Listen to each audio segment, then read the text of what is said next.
Welcome to In the Archives, the official podcast of the Ark of Hope Foundation, where we explore the voices shaping tomorrow's health. I'm your host, Milka, and today we're kicking off our very first episode here in Houston, Texas with Dr. Meena Julapalli, a pediatric dermatologist whose work brings compassion and joy to children's skin health. So welcome to our podcast, Dr. Julapalli. Thank you so much for having me on your very first one. I'm so excited for you. We're so excited to have you here. Let's kick things off with a little background, I guess. We can kind of get to know you.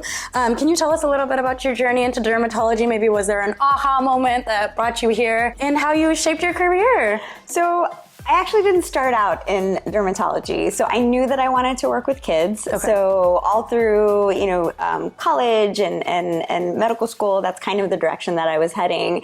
And I had actually already accepted a position as a pediatric resident. My last elective rotation in medical school was pediatric dermatology at Texas Children's Hospital. And it kind of threw me for a loop. I was like, these are my people. and so I actually remember having a conversation with at the time he was the president of pediatrics. And Baylor College of Medicine, at the time anyway, was kind of spitting out people who would do pediatrics and then dermatology and then pediatric dermatology like year after year after year. And so I remember sitting in his office and telling him, I think I'm interested in pediatric dermatology. What do I do? Yeah. He literally paged one of the current dermatology residents who happened to have gone through the pediatrics program. And in his office, we had that conversation about, his journey through it. And at the time they had a combined dermatology and pediatrics residency program at some other institutions, but basically convinced me that that wasn't the right way to do it. So I ended up actually going through a full pediatrics residency, a full dermatology residency before getting to pediatric dermatology fellowship. And a lot of people ask me, do you ever regret doing those 3 years of pediatrics? And every time I say absolutely not. Pediatrics really helped me focus on the whole child, and not just the skin. And it's actually how I continue to practice today. So it really taught me how to advocate for my patients, find them the resources that they need. And once I got to dermatology, those skills helped me heal my patients even further. That is amazing. Yeah. I'm so happy to hear that because I feel like everyone has their own journey, their own way, and it's just about figuring it out for yourself and what works best for you, right? And the path to where you're going never is a straight line. It's always kind of roundabout. So exactly. Yeah. No, right. And so I guess somewhere along the way, community outreach became a really big part of your practice. Was it always a plan, or is that something that kind of just happen out of the blue and you were like, hey, I like this? So it's actually the question of which came first, the chicken or the egg? Yeah. I actually think that part came first for me. Oh. So my dad was a doctor, my 2 older brothers were doctors, and the kind of rebellious, defiant, teenager that I was, well, not really, I was not. Yeah. That's not accurate at all. We were in med school. But point being is that I wanted to make sure that I wanted to go into medicine because I wanted to go into medicine and not just because that's all I ever knew. So even in college, I was actually an ancient Mediterranean civilizations major. Oh, okay. I probably could have minored, right? I went to Rice University and Rice didn't have a minor, but I probably minored in biology. So I took all the, pre-medicine requisites and all of that. But I also realized that would be the last time that I would get to learn something other than science. And so I took history courses, I took anthropology courses, I took language courses, I took economics and things that I was like, that's not a really good fit for me. Yeah. And then other ones that really, helped me kind of enjoy, just have a full rounded experience because again, it was going to be the last time that I would get to learn something intensely. Right. And I will tell you, it's the first question that people asked me during my medical school interviews was, what is this? Ancient Mediterranean civilization. Yeah. So, but while doing that, I volunteered at hospitals, and what really drew me to medicine was, not like the knowledge base and all that kind of stuff. It was really the ability to help and serve people every day and make a difference in their lives. And so that outreach part was always at the forefront of my mind because it's actually what brought me into medicine in the first place. Right. And so at every step along the way, whether it was during training or even after training,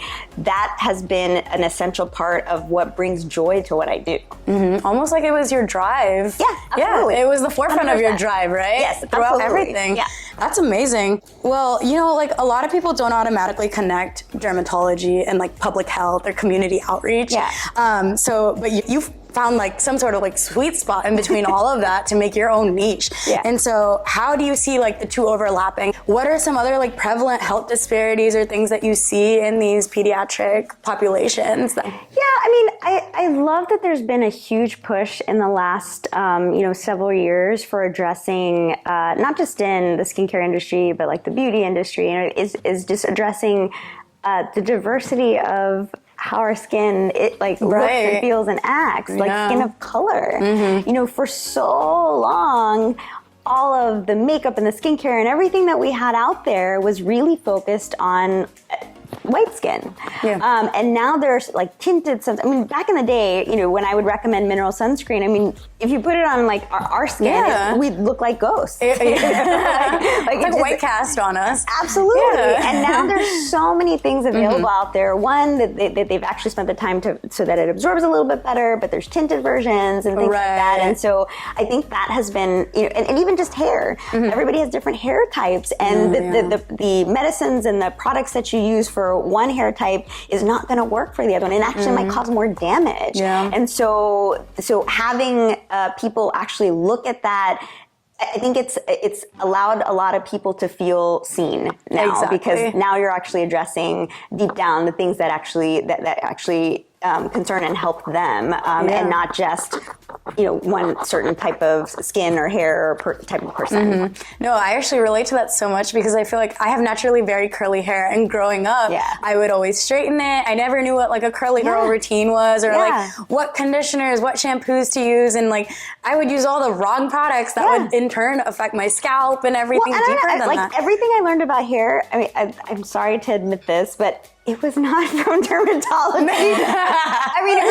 I learned, like you, for the longest time. I always beautiful, by the way. If you see her curly girl routine, like, please drop it down below. I always had curly hair growing up. We're Indian. We had long. Indians typically have very long, curly, healthy hair. Right. There's a lot of Ayurvedic practices that have been passed down for thousands of years. I don't know if your mom did this, but every week before we washed her hair, she'd oiling oil, the hair. Exactly, oil in the hair, and like just brushing, not gently, brushing out the tangles and everything. But everything I learned from hair was actually how everybody during the pandemic was like learning how to bake bread. I was doing a lot of things, but one of the things is like going down a YouTube rabbit hole of like, how do I take care of my curly hair? And because most of the time it was just frizzy, and I had no idea what to do with it. And then I was like, this whole world just opened up. Of people were like, this is my experience. This is what I figured out. Let me share it with you. And that's honestly.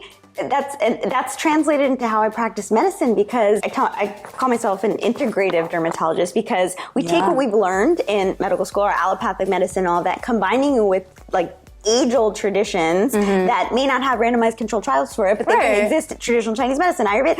All of these things have been existed for thousands and thousands of years, and there's a wealth of knowledge and information from that. And then also people's own experiences and stories matter. So when people come in, so my practice philosophy is educate, empower, advocate. And educate doesn't mean just me telling them what to do.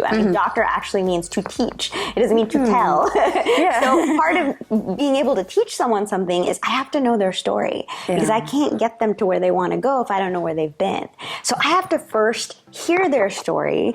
And by the way, that is actually what establishes that sacred relationship of trust between a patient and a doctor. Once that trust is established, then I can use whatever knowledge and wisdom that I have with their experience, put that together, and then together we come up with a plan that helps empower them with the tools that they need to build the intuition of how to nourish their mind, body, heart, soul, all of that. And then at that point, they don't need me anymore. They now know how to heal themselves and advocate for themselves. And because we're inherently compassionate human beings, they now start to advocate for others. And that's how you build this cycle of community that is also incredibly healing. Amazing. That is at the heart of a lot of what I do, as far as community outreach goes. No, that is amazing. Like this approach to integrative medicine, and it's like so specialized to the patient, unique, but oftentimes like as a community, we're all facing it. It's just no one knows what to do. No one knows what to say. And so people like you do an amazing job like to transform our world and, you know, really get the word out there, because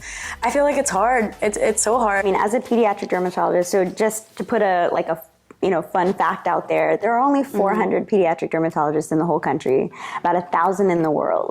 So we're a very super specialized field. And so by the time people come to see me, they are kind of at the end of their rope. You know, they have lost hope. They've tried a lot of things. They feel defeated and frustrated. And so part of my job is to reinstill that hope in them.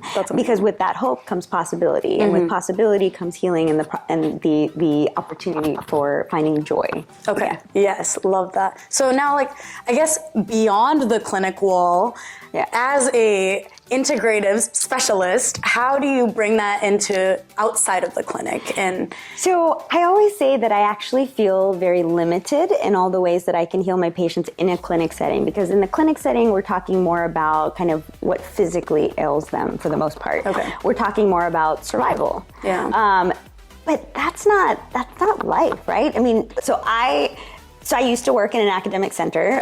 You know, as a pediatric dermatologist, I did what I knew. You know, most pediatric dermatologists work in big tertiary care settings because we're so super specialized. I honestly thought that's just the way to do it. That's all I ever knew. That's how my mentors did it. And because you're getting all these referrals from pediatricians and other dermatologists who, you know, want kids to be seen by the specialists. And I thought that's the only way that you could do it. And I loved it, to be honest. I mean, I'm in this like setting where I get to work with all kinds of different specialists just right at, you know, this next door. Hey, can you take a look at this kid? What do you talk, like a rheumatologist or whatever? They're all right there. I loved teaching, you know, my residents. I loved having that kind of exchange with my colleagues. But I will say, and this is not just in healthcare, this is in pretty much every industry. I mean, when you have really big institutions, sometimes you kind of lose sight of the mission of who you're serving. And by that I mean that, you know, sometimes when they're so large, it oftentimes becomes, particularly in the healthcare setting, like how many patients can you see in the shortest amount of time possible to make the most amount of money? And at some point, by the end of my time there, I was seeing 50 patients a day, almost 50 patients a day.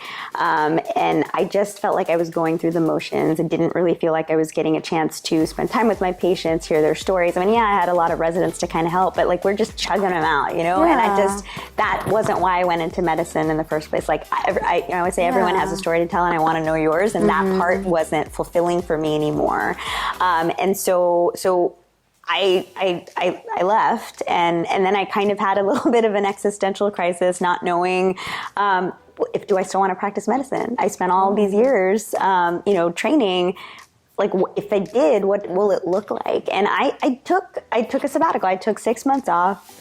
I traveled the world, did a lot of things that I always wanted to do. I spent a month in Thailand doing a medical mission. I hiked the Alps because I love to hike. I went to Antarctica, my last continent. And you're so cool. I'm so jealous. Like, what?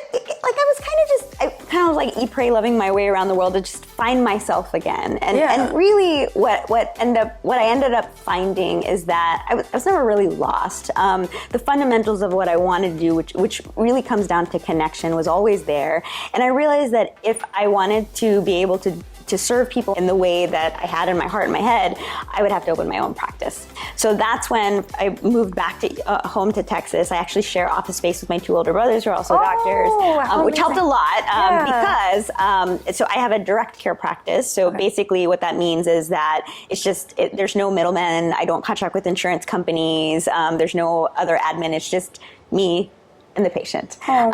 And so what that allows me to do is I can spend as much time with them as they need, answer all their questions, make sure that they feel empowered with what they need to do afterwards. I talk to them about nutrition and stress reduction and what brings you joy, and you know, they invite me to their plays, and like it's just I don't know, it's the vision of how I always saw it being. And that, to me, that kind of setup allows me to really talk about how they can live and thrive. And so a lot of what I do isn't necessarily in the clinic setting. It's the outside stuff. It's you know, I've been involved with the American Academy of Dermatology Camp Discovery Program for almost 20 years.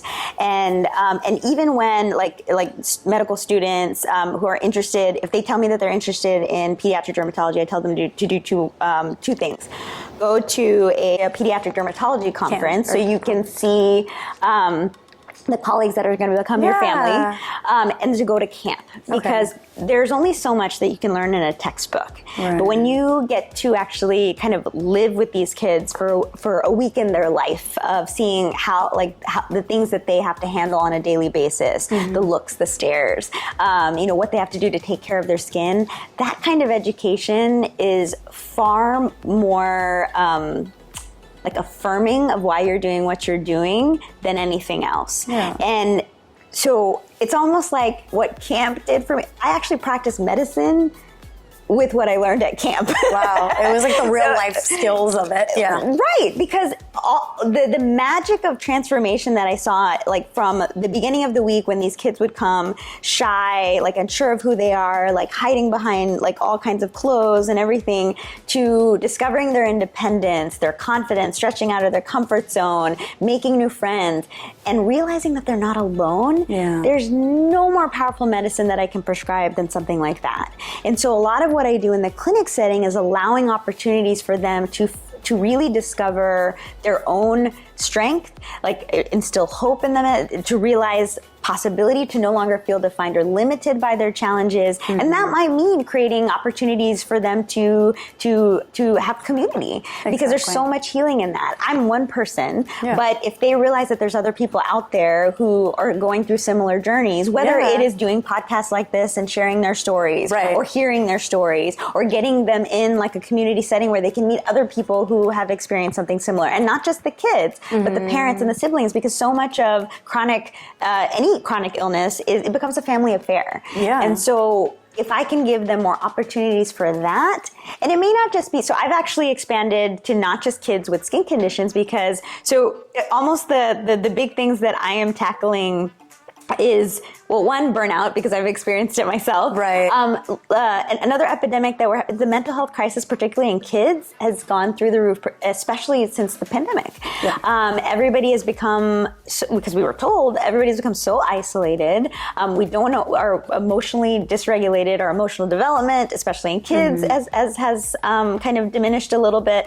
And so any way that I can get people off their screens and out into the community and nature, serving, doing all of that stuff, is really going to provide a collective healing. And then loneliness. Loneliness is also I mean, the Surgeon General came out a couple years at what a big epidemic this is, because loneliness, there are studies that show that loneliness actually has more damage to your physical and mental health than like smoking 2 packs of cigarettes a day and heart disease and all kinds of stuff, right? So these are things that is important to address.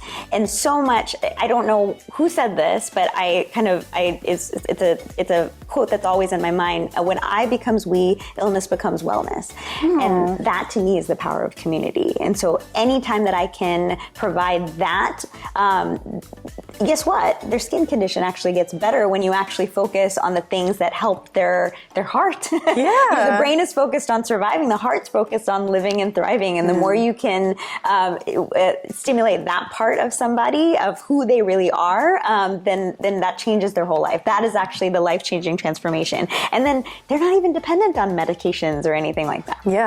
No, I think it's awesome, because Dr. Julapalli, you took a very orthodox to unorthodox route to becoming what most medical students think practicing medicine is going to be right? Like this is like the notion we go in with thinking like, oh, we'll do this, we'll do that. But sometimes it's hard to find that like niche of like what you want to do versus what you're expected to do under like a system. And so I think it's awesome that you kind of developed your own path and you allowed for that reflection. And that just comes to show that like anyone can do something if you really put your mind to it and figure out like what's around you, and like even like taking a sabbatical, like when you need that, like do it, like figure out what you need to do. And I think that's amazing. And also like, you know, a huge crisis in medicine is burnout, right? And I feel it's not just medicine, it's actually in every industry. So, I mean, I've been lucky enough to kind of travel around the country in the last year talking a lot about burnout. But I'm not just speaking to people in healthcare. I'm speaking to people at nonprofits. I'm speaking to people at like corporations, media companies. Like everybody is in that sort of state because they feel disconnected. So I actually. So aside from medicine, I mean, they're interconnected, but I started something called the Joyful Path, which is all about discovering the joy of our unique gifts.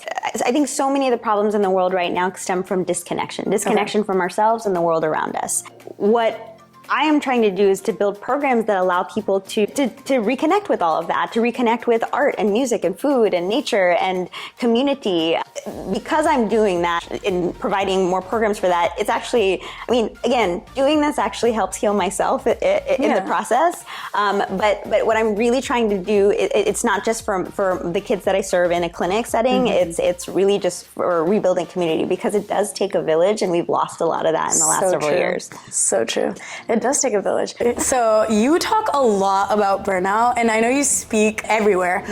So tell us a little bit about burnout. Like, what is it? What did it look like for you? How did you combat it? And now what do you tell other people? What advice do you have? So again, burnout is prevalent in every industry, and actually in 2019, the World Health Organization formally added it to the International Classification of Diseases because it affects every aspect of our lives, physical, mental, emotional, and so much of it has to do with what we were talking about before, which is disconnection, where you feel disconnected from your sense of purpose and why you do what you do. You feel disconnected from the people that you serve. You don't feel appreciated and valued for what you do, both as an individual and as a member of the team. You don't necessarily feel like you are learning and growing in your career. And all of those things are actually super important for you to actually feel like whatever job or vocation that you're doing is fulfilling. It's a really broad field to address because there are systemic issues of burnout that you don't necessarily have control over. Just in a medical setting, it has to do with like EMR and feeling understaffed and overworked and all of that, like systemic administrative issues that they also need to work on. And it's actually why there's a lot of institutions that have wellness and resilience programs, and some of it is wonderful, but some of it, I think, it kind of misses the mark in the sense that, I mean, it's like, here, have a pizza party, and it's just, like, I get it, but I'm still, like, understaffed, overworked, why are we not addressing the real issues? Talk about it, exactly. Or you need to be more resilient, so on your own time, go do all of this stuff, and then come back ready to be productive. I'm like, well, I could be more productive if I felt more seen and heard and valued and all of that. And then it's just a cycle. So that's a whole other kind of topic. I actually, for the most part, talk a little bit more about empowering the individual. Much of what I talk about is how can we reconnect? How can we transmute, and this is actually for patients too, but how can we transmute pain and suffering, burnout, and all of that into meaning, purpose, and joy? And so a lot of that has to do with, one of the things, and I can say this because I was there. I was at that point working in a big institution around the time that I was experiencing a little bit of burnout. I actually had some personal things happen. My mom had a spontaneous ruptured brain aneurysm, and she was completely physically healthy, but she had a lot of emotional pain at the time. And stress can do a lot of things. You can have a heart attack. You can have, you can get cancer. But in some ways, I almost feel like it had to be her brain because she was in so much pain, and it was almost like her body was wanting to numb it. But so much of what I do now, and I mean, all kind of happened around the same time, and I was searching for things. She survived, but it was kind of a rude awakening because being on the other side of medicine, I realized that that the medicine that I had trained in saved her life, but it didn't teach her how to live and thrive in this new state of being where she couldn't physically, mentally, and emotionally do the things that she used to be able to do. So that's when I took an even deeper dive into all of these different healing modalities that are out there, Ayurveda, traditional Chinese medicine, yoga, Reiki, art therapy, music therapy, all of this stuff. And in so doing, I realized not only did it help heal me through things that I was going with happening with me with burnout, but it helped me find ways to kind of help heal her in different ways. I just started to do a class on hypnotherapy, which is fascinating. But we'll try that. Exactly. But also along the way, I also realized that I could teach what I had learned, and so I bring a lot of those different things into my clinical practice. And because I have a setup now where I don't have to look at the clock every time and be like, okay, next patient, I can sit and actually, again, hear their stories, learn about where they're coming from, take what I know and my knowledge to feel that would help them kind of bring those things together. And that's why being able to talk about, with skin, with kids anyway, I talk a lot about in order to take care of what's on the outside, it's really important to take care of what's on the inside, how we think, how we feel, what we put in our bellies, how we move our bodies, because if we take care of what's on the inside, it's easier to take care of what's on the outside and the energy that we put out into the world. And they get it. I think we dismiss kids a lot of not being able to understand these big concepts, but I'll tell you what, they actually understand this way better than adults do, because they are just, honestly, they think and experience and feel and are curious about the world through their heart. And then we get older and then we're kind of up in our analytical mind, and that's based on all the things that all the experiences we've had, the interactions that we have that have created our belief systems over time. And so when we're adults, in order for a change to happen, we have to break down some of those habits and behaviors that we've developed that trigger us, those emotional things that happen. Whereas with kids, part of what I do with the Joyful Path, and I'll get to that in a second, is to really help kids discover that they have inherent superpowers to navigate life's challenges as they happened. And that's kind of where the Joyful Path came to be, because what this allows me to do is give kids and families and adults tools of navigating any challenge that comes their way, so they don't feel defined or limited by them, that they can work through them. Because when I talk about burnout and joy, joy is not the absence of sadness. It's what allows us to experience all of what makes us human. Okay. And it's, if you haven't seen it, you should see it. Inside Out came out around the time that I was talking about all this stuff. I was like, great, this is awesome. Everybody can see a visual depiction of what I'm talking about. Because the concept in the movie is that, everybody thinks that you need to be happy all the time. And there's actually this term called toxic positivity, where being happy all the time, everything happens for a reason, all of that stuff, which is nice, but it's not reality, because stuff will happen. When we take care of kids in this day and age, the way a lot of people are taking care of kids is kind of trying to keep them in a bubble. And the thing is that it's almost a disservice to kids, because it is through discomfort that we develop our strength. It's through boredom that we develop our creativity. So these are things that people need to experience. As caregivers, as adults or whatever, it's helpful for us to keep them as safe as possible.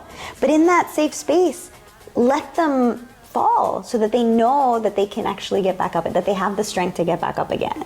And so with the Joyful Path, I'm creating more opportunities to be able to safely be curious, to be explored, to create, to connect, to collaborate, to do all of this, and discover those things about yourself. And so one of the things that I've started is, so Shinrin-yoku is the Japanese practice of forest bathing, and it's the idea of just being present. Noticing the big things, also the intricate details and things, being connected with the world around us. But what it teaches you is to take those skills and be present in your everyday as well. And so every month I'm taking people out to different places in Houston, and we kind of start with a little mindful exercise that kind of helps stimulate their observation skills, their curiosity, their connection. And I've been doing it for 3 months so far, and every month it's been fantastic. Like, people that I don't even know are starting to come, and I just got sponsored by this nonprofit called Walk with a Doc, which basically is global at this point, but basically every month doctors take people out on walks, and maybe they'll teach something a little bit at the beginning, and then the rest of it is just, again, to build community and be outside in nature off their phones. And it's also sponsored by the Texas Medical Association as well, and so hopefully that's going to allow it to expand even more. Last month I got to do a mindful art workshop with high school students, and so I got to kind of teach about meditative art, neurographic art, and a lot of things that I've used actually with my mom that's really helped her kind of break down some things that were holding her back. I'm doing writing workshops because there's so much healing that happens when you can put your thoughts and your emotions onto a page, that you release it, you don't hold it in. And I'm gonna eventually do, like, things with like cooking, because I was actually in a documentary called The Healing Kitchen, which is all about how food can be a source of healing, so I want to do that. But kind of underlying all of this, I actually want, so one of my favorite questions to ask in my clinic and in general is what brings you joy? Because every time I ask that question, people kind of sit up a little taller, their eyes get a little wider, and with like a sparkle in their eyes, they share something from within their heart.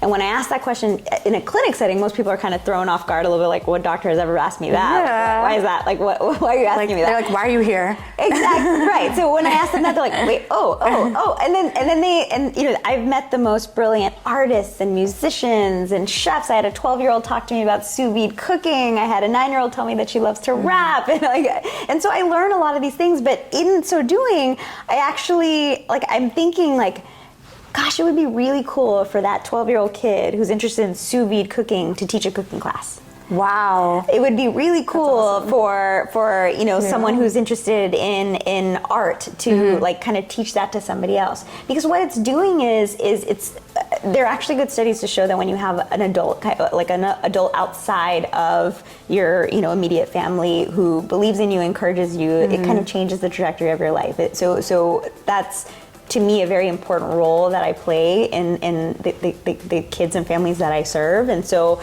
I want to provide more opportunities for kids to have those leadership roles, to know that they have value and purpose, because when they do that, it inspires other kids to do the same. My gosh. So, because and one of the ways that I've done that is, so again, when everybody was baking bread during the pandemic, I woke up one day and 3 children's books came out of me.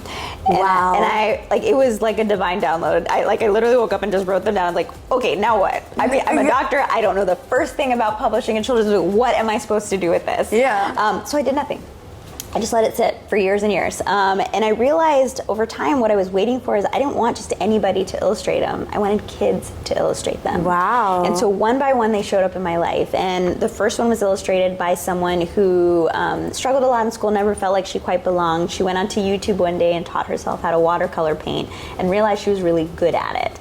And she's actually the daughter of a friend of mine, and her mom was posting some pictures like, would she be interested in illustrating a children's book? I was like, I don't know, I've never done that before. Let's try it out. And honestly, she knocked it out of the park. Awesome. And that book is called Listen to the Song in My Heart. And it's about discovering your joy and celebrating and sharing with the world. And that's exactly what this girl did, is she took what was in her heart and put it onto the page. She listened to that song in her heart and put it onto the page.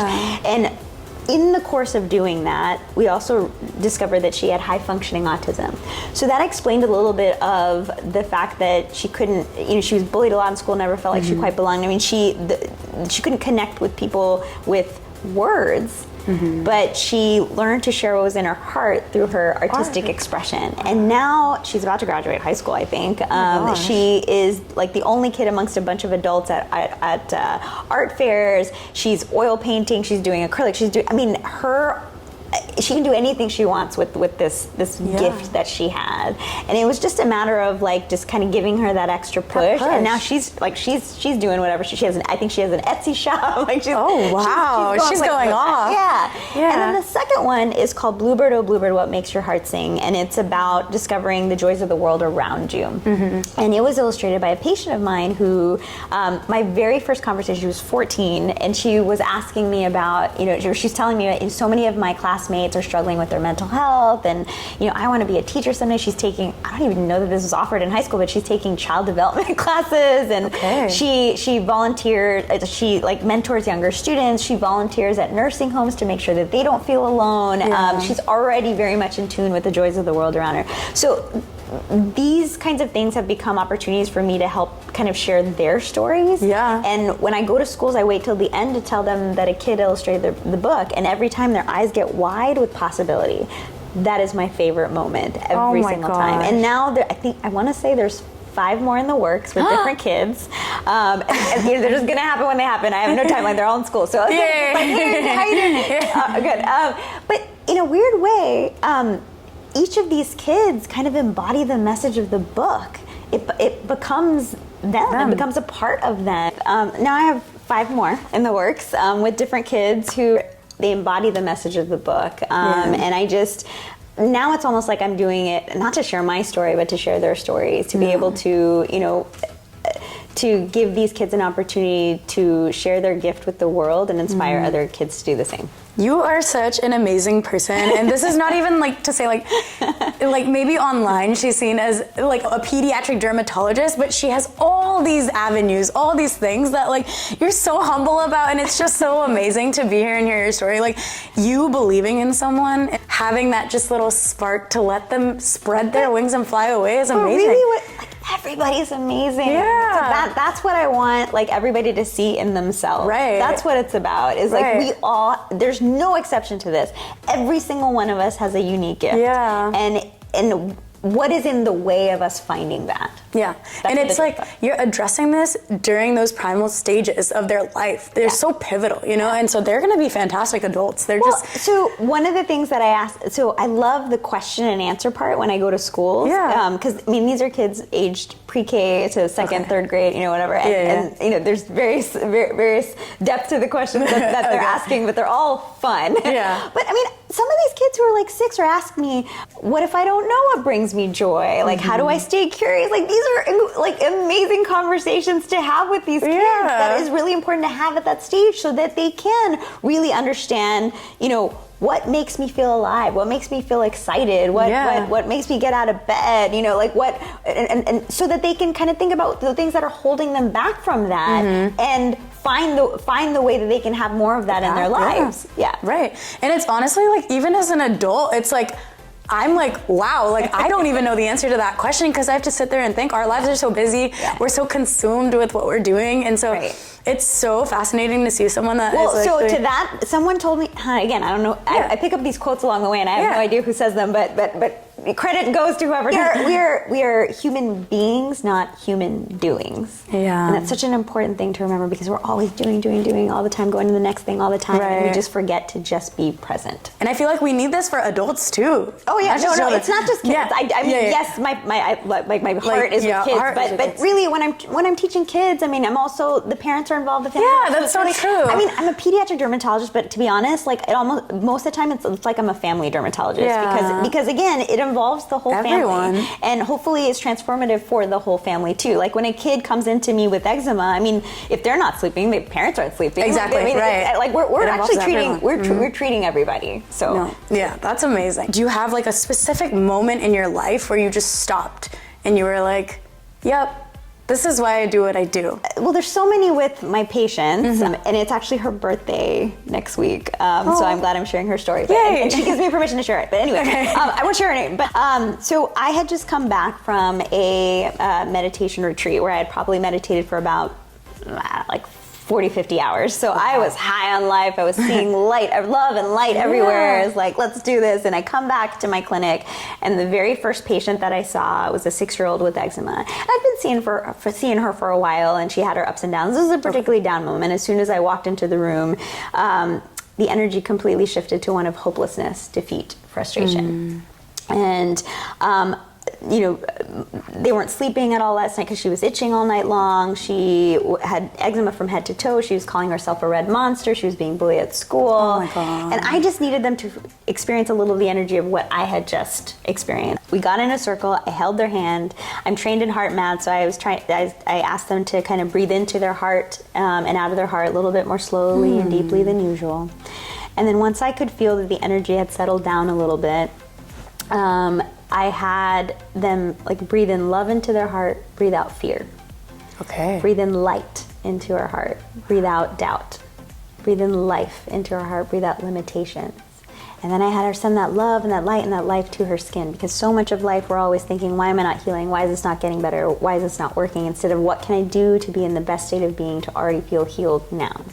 And then I had her send that love, light, and life to her mom for taking care of her, because there was so much mom guilt that she wasn't doing enough to take care of her child, that she was failing her child.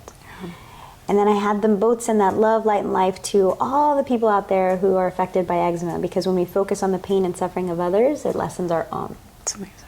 And then I had them bring that love and that light and that life back home to their heart. And when I checked back in, Mom was crying happy tears.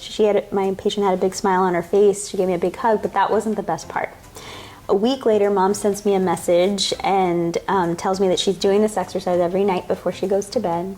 She's inviting me to invite kindness to my heart for taking care of her. She became so empowered, she decided to write a story about her eczema, how it makes her feel, what she has to do to take care of her skin.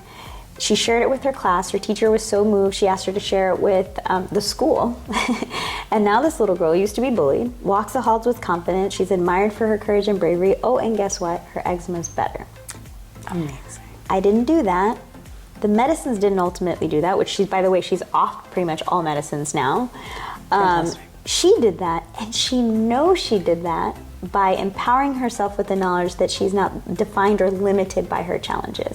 Every once in a while I hold these kind of Love the Skin You're In conferences, and this one was an eczema family healing circle, so it was kind of to support them.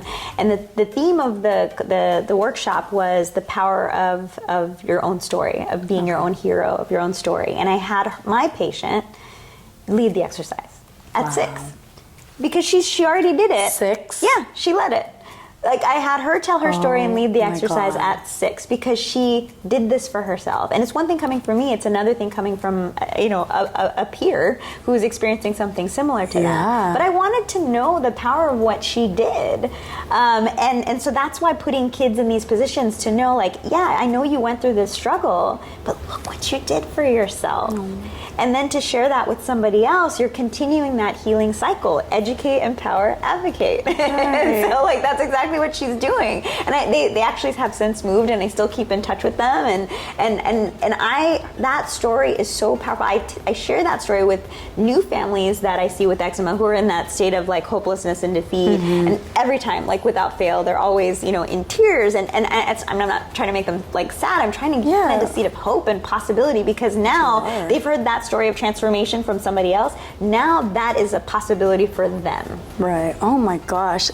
Okay, so our nonprofit, the Ark of Hope, is all about like preventative medicine and collaborating with our community and community education. So what are some creative ways for dermatologists or people that do what you do to kind of help these grassroots organizations and team up and kind of like create this impact that you're already creating? So I love this question, because nobody's competing against anybody. Like, anything that you create from your heart and you put out into the world, it's going to land with somebody who needs exactly what you had to say. But you might have a very specific way to teach it that really lands with somebody else. Or you have a very specific service that you give that really lands with somebody that needs it. And I also think that the future is collaborative. And so I do love working with organizations who have a particular thing in mind, and like, okay, I do this. How can we work together? And I love what y'all do in going out into the community and just, I mean, so much of what I've seen and of what y'all do is innovative, and it's because you have that mindset of collaboration, and just reaching out to people, like just saying like, hey, this is what we do, and you have no qualms about it. Like, this is what we do. I mean, is there a way that we could help you, and vice versa? And even specifically with dermatology, for what y'all do, I mean, I would still say that most people don't have, other than TikTok, people don't know just the basics of taking care of their skin. I mean, if we started it even like when babies at newborn stage, of just knowing the importance of teaching the skin how to create a good skin barrier with moisturizer and things like that. So many, baby skin is very thin and it's very sensitive. And so there's a lot of irritants that are that's a lot of reasons why, and just, a lot of families come to see me, pediatricians and dermatologists, because of diaper rash and just because not having the knowledge of how to provide a good skin barrier for that area that gets irritated very easily. So moisturizer is just knowing what that means. I mean, it's not basic, just it's not cosmetic. It's just something basic. Even just how to take a shower. You know, like hot lung showers kind of strip your body of the natural oils that you have in your skin. Like those daily skincare practices that will actually help prevent a lot of the things that people come to see me for in my clinic. Sun protection. If we started that really early, it would. There's pigment issues with sun. And by the way, I actually encourage people to go on the sun because there's so much healing that happens. That you get vitamin D. It helps your mood. It helps you get out in nature and being present. All of that stuff is really important. Just don't burn.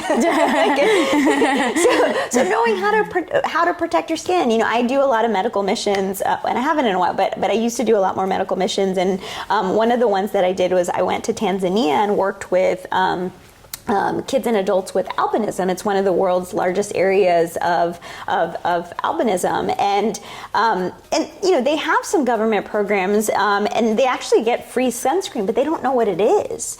They don't know what it's for. And with albinism, just for people who don't know what albinism is, it's a genetic skin disease where you just don't have pigment in your skin. So they have no sun protection at all, and so they just think that the sunscreen that they're given is like a moisturizer, so they don't really use it.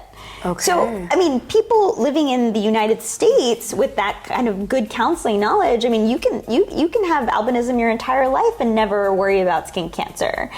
Because you know how to protect your skin. And over there, that's one thing. And there's also a lot of stigma, just from the knowledge standpoint, and this is really sad, it's happening even to this day, but a lot of these kids get kidnapped and their body parts get mutilated and sold as like talismans for good luck. And it still happens to this day. This is not something that has happened in the past. And so there have been a lot of protective programs where these kids are kind of put in orphanages to kind of keep them safe. But the problem is that once they're 18, they're out, and now they've lived in this very safe, protective environment, but they don't know how to live out in the world. And so and a lot of times they are told that they don't have souls because they don't have color in their skin, or that they're a ghost of themselves, or that what they have is contagious. So education is a big part, which is a big part of what y'all do, and I think that is still important. When we go out on these medical missions and you just go for a week or check their skin, maybe take out some skin cancers or whatever. That's not okay. You're there for a week and then you leave. Then what, right? When you go on those kinds of missions or community outreach, that education part is really important because that's what's going to allow them to sustain that level of knowledge and healing long past the time that you're there, right? So education is probably the most important part of it because you're trying to teach them to help themselves. That actually makes the perfect segue into my next question, which was, how can nonprofits and doctors work together to break the stigma? And so that's exactly the answer to that is education. Because it truly does. Even as medical students, us being educated about these things is how we know what to do, right? And what to tell other people. Well, and then if you're not, it's awareness, right? You don't know what you don't know. You really don't. Right. So if someone is actually taking the time to come out and kind of teach about this, again, doctor comes from the Latin. I took Latin for a long time. So it comes from the verb docere, which means to teach. That is fundamentally what we are here to do, is to teach. That is awesome. And also by teaching is also to be very well aware of the things that we don't know. That to me is actually a hopeful thing. I love waking up every day realizing that I know nothing. I actually I know some about a lot of things, but I don't know everything. And I love that because then that keeps my curiosity alive. That means that I can learn something new every day. And that means that there's always possibility. To medical students who are listening to this, everything that you're learning in medicine right now at this moment in time, it all may be debunked. I remember in medical school that I learned that the first 6 months after a brain injury is all the recovery that you're going to have. completely false. I've seen it in my own mother. I mean, she's about 9 years out, and she's doing new things every day. So there's no point in that, to lose that hope that whatever recovery you're going to have is the recovery that you're going to have. But there's no timeline on it. I'm not like married to any certain outcome, like that has to happen in this amount of time. But that doesn't mean to not keep trying and have hope and keep searching for new ways to do things. If one thing doesn't work, try something else. I mean, the power of the human brain and the body is because we know so very little, the possibilities are endless. Mm-hmm. It's just a matter of finding the right thing. So, I mean, in neurology, there's a concept of neurogenesis, forming new connections in your brain, neuroplasticity, changing what already exists. And then there's also pruning. You kind of, if you don't use it, you lose it, kind of thing. But what that tells me is that life finds a way. Life finds a way. That is beautiful. I guess in conclusion, what is your big thing that you want people to take with them when they walk away? I think if all that I've done, even if they don't completely connect to what I've said, if all I've done is that their heart's a little bit more open to the world and the possibility of what they can accomplish for themselves, and in how they can, and what that means in how they live, love, and serve in the world, then I've done my job. That's amazing. Yeah, that's absolutely They're walking amazing. the joyful path. They're walking the joyful path. I love that. Okay, and now just like a little fun side quest. Yeah. If you can have like one high yield skin fact that you want to say as a dermatologist out to the world to let us know about, what would that be? High yield skin fact. High yield skin fact for any of our viewers out there to kind of just keep in mind. I mean, I teach my patients this all the time. This is like a really easy hack. Yeah. Anytime you have like a itching, okay, like anytime you have like a bug bite or whatever, put your moisturizer in the refrigerator and apply it cold. The same nerves that fire that tell your body that you're itchy are the same ones that recognize temperature sensation. So when you apply something cold on the skin, I mean, people do this with like cold packs and stuff, but just put your moisturizer or whatever in the refrigerator. Anything you're applying on your skin, put that on. It'll help soothe things. Just feels better. Yeah, feels better. Probably helps a little bit with inflammation. All of that. It's awesome. And helps your heart feel better. Awesome. Okay, well, thank you so much for joining us today on our first episode. And I'm so excited to see the people, the audience that this will reach. We need to have you back at some point. Happy to. This is awesome. Thank you so much. Thank you so much, Dr. Julapalli. Well, we will tag Dr. Julapalli down below and give you her information. But thank you so much for joining us on this week's episode of The Archives.